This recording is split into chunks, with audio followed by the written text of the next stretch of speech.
नमस्कार, vision IAS के news today के इस अंक में आप सभी का स्वागत है। इस अंक में हम आपके लिए लेकर आए हैं यूपीएससी परीक्षा की दृष्टि से महत्वपूर्ण कुछ अहम खबरें। इस अंक के साथ मैं हूं दिव्या तोमर।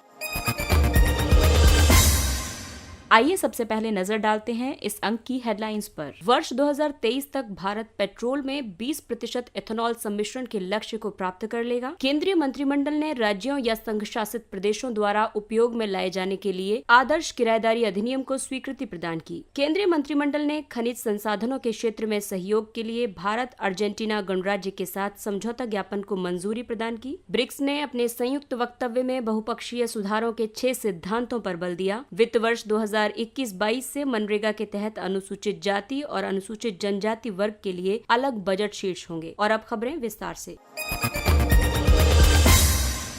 भारत वर्ष 2023 तक पेट्रोल में 20% इथेनॉल सम्मिश्रण के लक्ष्य को प्राप्त कर लेगा। सरकार ने वर्ष 2022 तक पेट्रोल में 10% एथेनॉल सम्मिश्रण का लक्ष्य निर्धारित किया है। 20% सम्मिश्रण का लक्ष्य पहले वर्ष 2030 तक प्राप्त किया जाना था, जिसे बाद में वर्ष 2025 तक और अब वर्ष 2023 तक हासिल करना है। इस निर्णय का काफी सकारात्मक प्रभाव होगा। ये निर्णय निम्न उत्सर्जन के कारण पेरिस जलवायु सम्मेलन के लक्ष्यों को पूर्ण करने में मदद करेगा। आपको बता दें कि इथेनॉल अणु में ऑक्सीजन की उपस्थिति ईंधन के अधिक पूर्ण दहन में सहायक होती है। इथेनॉल का उत्पादन पादपों से होता है जो सूर्य की ऊर्जा का उपयोग करते हैं, इसलिए इथेनॉल को नवीकरणीय ईंधन के रूप में भी जाना जाता है। ये महंगे तेल आयात में कटौती करने में भी सहायता करेगा। आइए अब आपको बताते हैं इथेनॉल मिश्रित पेट्रोल कार्यक्रम के बारे में। इथेनॉल एक कार्बनिक यौगिक है जिसे गन्ना, मक्का, गेहूं आदि से बनाया जाता है। इनमें उच्च स्टार्च सामग्री होती है। पेट्रोल की तुलना में ये पूर्ण दहन की वजह से उच्च ऑक्टेन संख्या और निम्न उत्सर्जन करता है। वर्ष 2003 में अधिसूचित राज्यों या संघ शासित प्रदेशों में 5% ईबीपी की आपूर्ति के लिए कार्यक्रम आरंभ किया गया था। इस कार्यक्रम को अंडमान और निकोबार तथा लक्षद्वीप समूह संघ शासित प्रदेशों को छोड़कर संपूर्ण भारत में विस्तारित किया गया है। एथेनॉल के स्वदेशी उत्पादन को बढ़ाने के लिए कई कदम उठाए गए हैं, जैसे इथेनॉल उत्पादन के लिए बी श्रेणी के भारी शीरे में बदलाव किया गया है तथा गन्ने के रस, चीनी और चाशनी से इथेनॉल उत्पादन की अनुमति प्रदान की गई है। ईबीपी कार्यक्रम के लिए इथेनॉल पर माल और सेवा कर जीएसटी में 18% से 5% की कमी की गई है।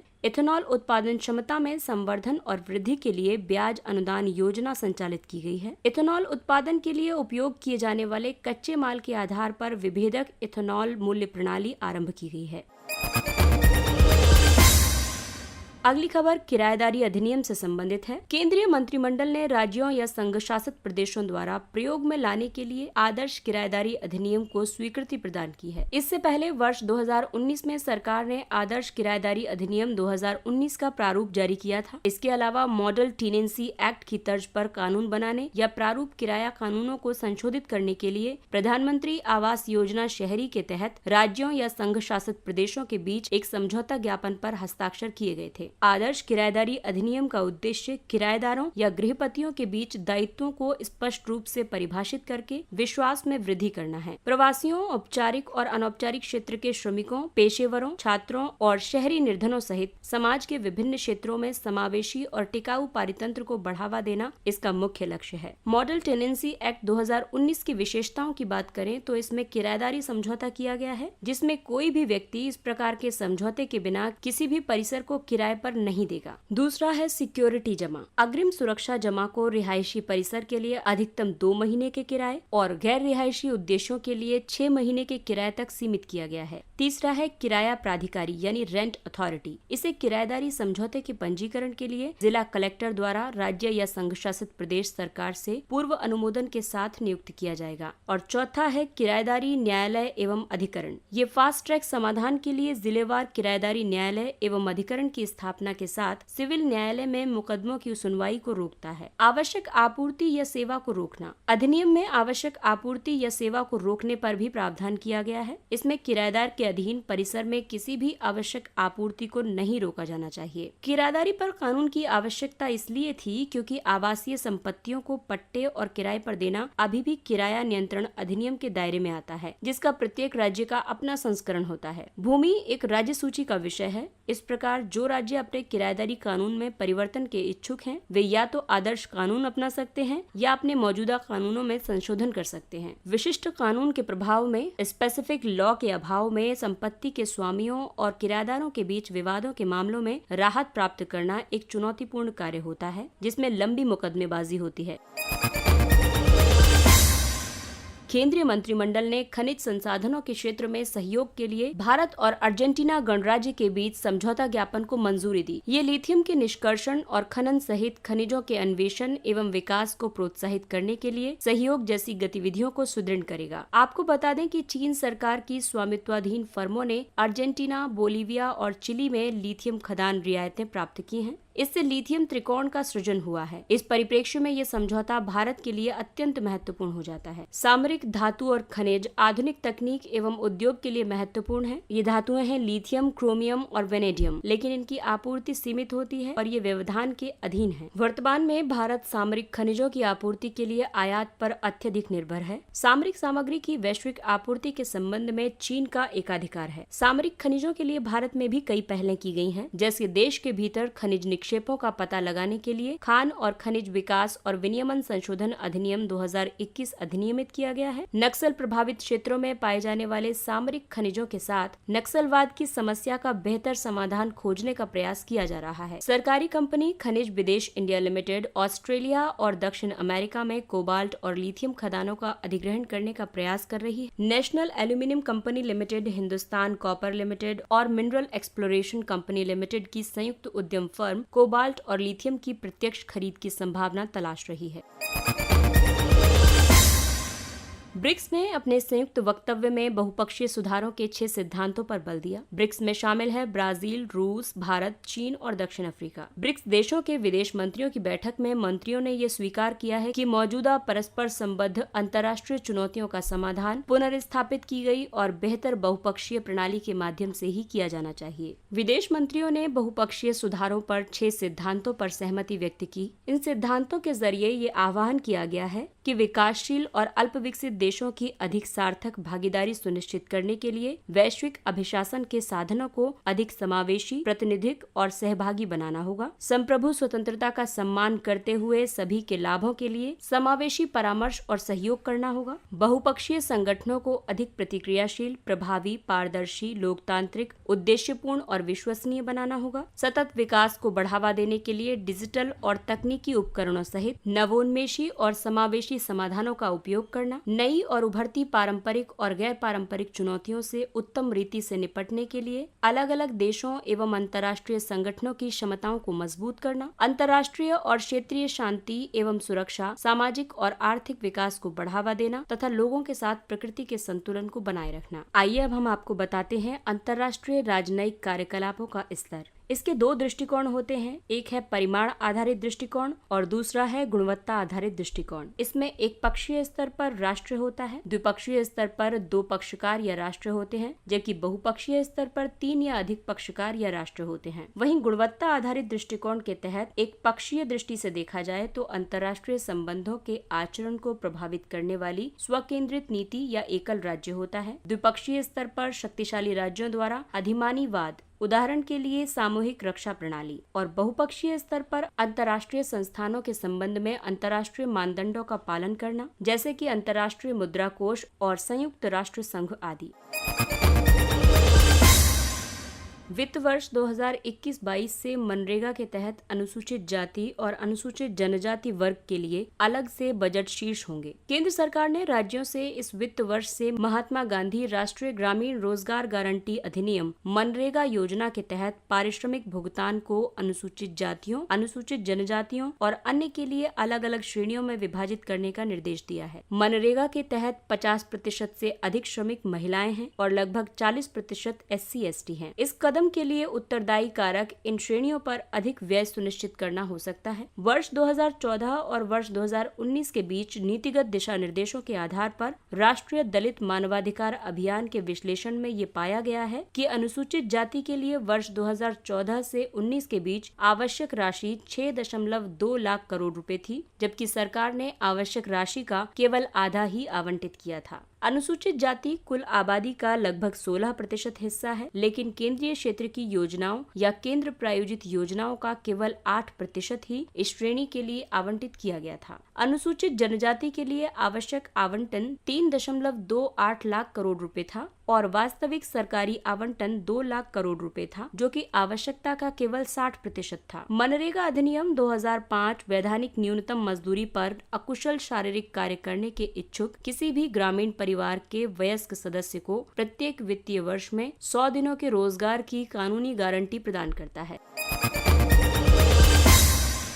आइए अब नजर डालते हैं कुछ अन्य महत्वपूर्ण खबरों पर। धन शोधन निवारण अधिनियम PMLA। प्रवर्तन निदेशालय ने हाल ही में निर्देश दिया है कि अब कोविड से संबंधित आवश्यक वस्तुओं के मामले में भ्रष्ट प्रथाओं से PMLA के माध्यम से निपटा जा सकता है। Prevention of money laundering act 2002 एक अवैध स्रोत से आय या लाभ को वैध बनाने के आपराधिक अपराध से निपटने के लिए अधिनियमित किया गया था। ये अधिनियम सरकार या लोक प्राधिकारी को अवैध रूप से अर्जित की गई आय से अर्जित संपत्ति को जब्त करने में सक्षम बनाता है। प्रवर्तन निदेशालय धन शोधन निवारण अधिनियम के लिए नोडल एजेंसी है।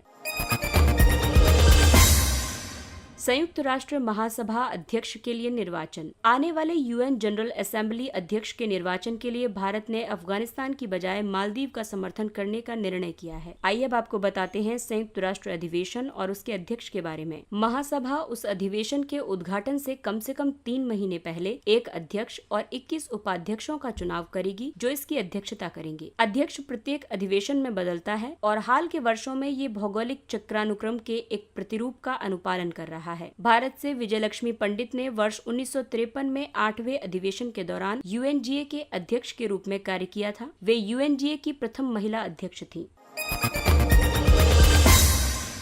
अंतर्राष्ट्रीय श्रम संगठन द्वारा विश्व रोजगार और सामाजिक आउटलुक प्रवृत्तियां 2021 रिपोर्ट जारी की गई। इस रिपोर्ट के मुख्य निष्कर्ष हैं, इस वर्ष कोविड के कारण कम से कम 220 मिलियन लोगों के बेरोजगार होने की संभावना है। इसके लिए आने वाले वर्षों में बहुत कम सुधार होने का अनुमान लगाया गया है। इस वर्ष होने वाले नुकसान की प्रतिपूर्ति के लिए रोजगार वृद्धि कम से कम वर्ष 2023 तक अपर्याप्त होगी। रिपोर्ट के मुताबिक वर्ष 2019 के बाद से 108 मिलियन से अधिक लोग निर्धनता या अत्यधिक निर्धनता की स्थिति में पहुंच गए हैं। इसके अलावा महिलाओं को अनुपातहीन नौकरी के लोभ का सामना करना पड़ रहा है। वहीं उनके अवैतनिक कार्य समय में वृद्धि हुई है।